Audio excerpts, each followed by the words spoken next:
पिलामाने आजी आलोचना करिबा जॉन डन को विषय जड़े मेटाफिजिकल पोएट।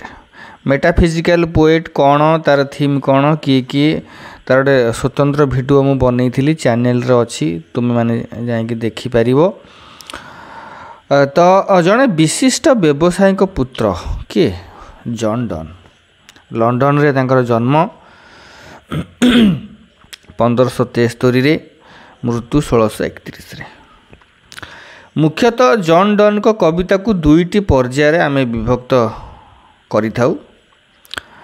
1590 रु 1601 मध्य से केतोटी व्यंग कविता, प्रेम कविता, शोक गीत मध्य रचना करिसंती।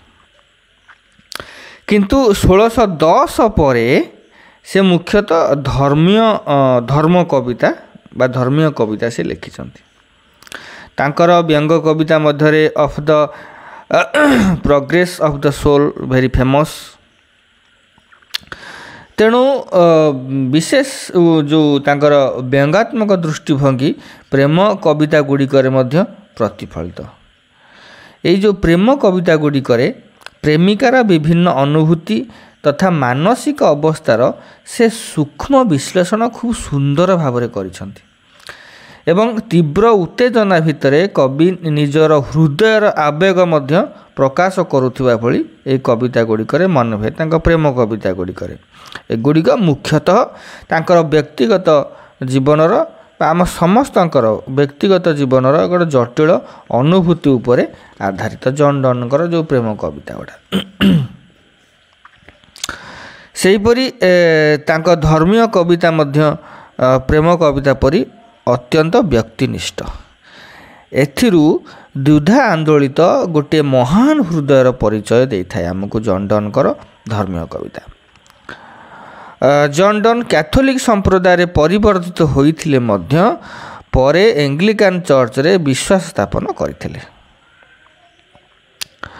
तेणु जो मिडिल एज पर्यायर तांकर जो मध्यवर्ती तांकर बयसर समय तांकर अंतर्द्वंद कविता गुड़िक मध्य प्रतिफलित। मृत्यु सचेतनता ईश्वर कृपा पाई तांकर जो व्याकुलता कविंकर गभीर ज्ञान और बुद्धिमत्ता भितर यही कविता गुड़ा आत्मप्रकाश करिछि।